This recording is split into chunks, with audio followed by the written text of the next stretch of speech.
ದಂಡ ಏನು ವಿಧಿಸಿದಾರಲ್ಲ ರೀ, ಇದು ಅಣ್ಣಾ ಸಾಹೇಬ್ ಜೊಲ್ಲೆ ಆಯಿತು ಅಥವಾ ಅಪ್ಪ ಸಾಹೇಬ್ ಕುಲಗೋಡೆ ಅಧ್ಯಕ್ಷರಾದಾಗಿನ ದಂಡಲ್ಲಿದು 19ನೇ ಇಸ್ವಿಯಲ್ಲಿ ಸನ್ಮಾನ್ಯ ಅವತ್ತಿನ ಅಧ್ಯಕ್ಷರ ಅಂದ್ರೆ ಬ್ಯಾಂಕ್ ಉಳಿಸಿನ ತೇಳಿ ಭಾಳ ದೊಡ್ಡದಾಗಿ ಹೇಳ್ತಾರೆ. ಸನ್ಮಾನ್ಯ ರಮೇಶ್ ಕತ್ತಿ ಅವರ ಅಧ್ಯಕ್ಷರು 2019ರಲ್ಲಿ ಅವಾಗ ಅವ್ರ ಅಧ್ಯಕ್ಷರಿದ್ದಾಗ ಪಂಚನಗೌಡ ದ್ಯಾಮನಗೌಡ ಅಂತೇಳಿ ಒಬ್ಬ ಬೋರ್ಡ್ ಡೈರೆಕ್ಟರ್ಗೆ ಆಮ್ಯಾಗ 3 ಲಕ್ಷ ರೂಪಾಯಿ ಸಾಲ ಕೊಟ್ಟಿದ್ರು, 3 ಕೋಟಿ ಸಾಲ ಕೊಟ್ಟಿದ್ರು.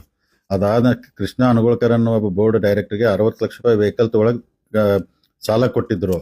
ಆಮ್ಯಾಗ ಬೋರ್ಡ್ ಆಫ್ ಡೈರೆಕ್ಟ್ರು ಯಾರೂ ಸಾಲ ತಗೋಬಾರ್ದು ಅಂತೇಳಿ ರೂಲ್ಸ್ ಇದೆ.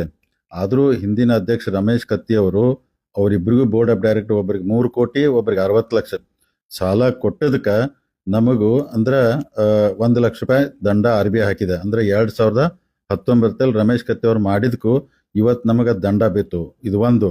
ಎರಡನೇದು UK ವೆಂಚರ್ ಅಂದ್ರೆ ನಿಖಿಲ್ ಕತ್ತಿ ಅವ್ರು ಏನೊಂದು ಮಾಲ್ ಕಟ್ಟಾತಾರಲ್ಲ ದೊಡ್ಡದ್ರಿ ಬಾಕ್ಸೈಟ್ ರೋಡಲ್ಲಿ, ಅದಕ್ಕೆ 97 ಕೋಟಿ ಸಾಲ ಅವಾಗ ರಮೇಶ್ ಕತ್ತಿ ಅವ್ರ ಅಂದ್ರೆ ಮೋಸ್ಟ್ಲಿ 22ನೇ ಇಸ್ವಿಯಲ್ಲಿ ಅವ್ರ ಅಧ್ಯಕ್ಷದಾಗ 97 ಕೋಟಿ ಸಾಲ ಕೊಟ್ಟರು ಅವರು. ಅವಾಗ ಸಾಲ ಕೊಟ್ಟಾಗ ಅವ್ರು ಹೇಳ್ತಾರೆ, ಯಾಕಂದ್ರೆ ಕಮರ್ಷಿಯಲ್ಲು ಇಷ್ಟಿರಬೇಕು, ರೆಸಿಡೆನ್ಷಿಯಲ್ ಇಷ್ಟಿರ್ಬೇಕಂತ ರೂಲ್ಸ್ ಇದೆ. ಆ ರೂಲ್ಸ್ನ ವೈಲೇಟ್ ಮಾಡಿಕೊಟ್ಟಂದ್ರೆ ಅಲ್ಲಿ ಅಂದ್ರೆ ಕಮರ್ಷಿಯಲ್ ಜಾಸ್ತಿ ಮಾಡ್ಕೊಂಡ್ರಿ ಅವರು, ರೆಸಿಡೆನ್ಷಿಯಲ್ ಜಾಸ್ತಿ ಮಾಡಬೇಕಾಯ್ತು, ನೀವು ಕಮರ್ಷಿಯಲ್ ಜಾಸ್ತಿ ಮಾಡ್ಕೊಂಡ್ರಿ ಅದಕ್ಕೆ 50,000 ರೂಪಾಯಿ RBI ದಂಡ ಹಾಕಿತು. ಮೂರನೇ ವಿಷಯ ಗೋಲ್ಡ್ ಲೋನ್ಗೆ ಇವರೆಲ್ಲ ಗೋಲ್ಡ್ ಲೋನ್ ಕೊಡ್ತಿದ್ರು. ಗೋಲ್ಡ್ ಲೋನ್ ಕೊಟ್ಟಾಗ ಒಂದ್ಸಲ ಗೋಲ್ಡ್ ಲೋನ್ 2 ಲಕ್ಷ ರೂಪಾಯಿ ಕೊಟ್ಟಿದ್ರೆ ಅದನ್ನ ಹಂತವಾಗಿ ನೀವು ಕಂತು ವೈಸ್ ವಸೂಲಿ ಮಾಡ್ಬೇಕಾದ್ರೆ ರೂಲ್ಸ್ ಇದೆ.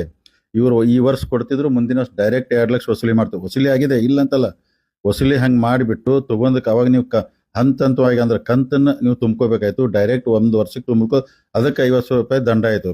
ಅಂದ್ರೆ ಇದನ್ನು ಸನ್ಮಾನ್ಯ ರಮೇಶ್ ಕತ್ತಿ ಅವರು ಅವಾಗ ಕೊಟ್ಟಿದಂಥ ಸಾಲ ರೂಲ್ಸ್ ವೈಲೇಟ್ ಆಗೈತೆ ಅಂತೇಳಿ ರಮೇಶ್ ಕತ್ತಿ ಅವರಿಂದ ಕೊಟ್ಟ ಲೋನ್ಗೆ ಇವತ್ತು ನಮಗೆ ದಂಡ ಆಗಿದೆ. ಆಡಿಟ್ ಆಗ್ತೈತಿ, 24ರಲ್ಲಿ ಆಗೈತ್ರಿ ಅದು ಆಡಿಟ್, RBI ಆಡಿಟ್ ಆಗಿ ನೀವು ಕೊಟ್ಟದ್ದು ತಪ್ಪು ಅಂತೇಳಿ ದಂಡ ನಮಗೆ ಬಿದ್ದೈತೆ.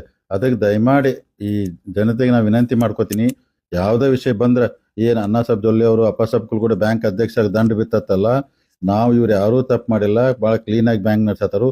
ಹಿಂದವರ 3 ವಿಷಯದಾಗ ರಮೇಶ್ ಕತ್ತಿ ಅವ್ರು ತಪ್ಪು ಮಾಡಿದಕ್ಕೆ RBI ದಂಡ ಬಿದ್ದಿದೆ. ಇವತ್ತು ನಾವು ಅಣ್ಣಾ ಸಾಹೇಬ್ ಜೊಲ್ಲೆ ಅವ್ರೇನು ಬ್ಯಾಂಕ್ ನಡೆಸತ್ತ ಈಗ ಯಾವ ದಂಡ ಬಿದ್ದಿಲ್ಲ. ಅದಕ್ಕೆ ದಯಮಾಡಿ ಇದನ್ನು ಜನತೆ ಅರ್ಥ ಮಾಡ್ಕೋಬೇಕಂತೇಳಿ ತಮ್ಮ ಮುಖಾಂತರ ವಿನಂತಿ ಮಾಡ್ಕೋತೀನಿ.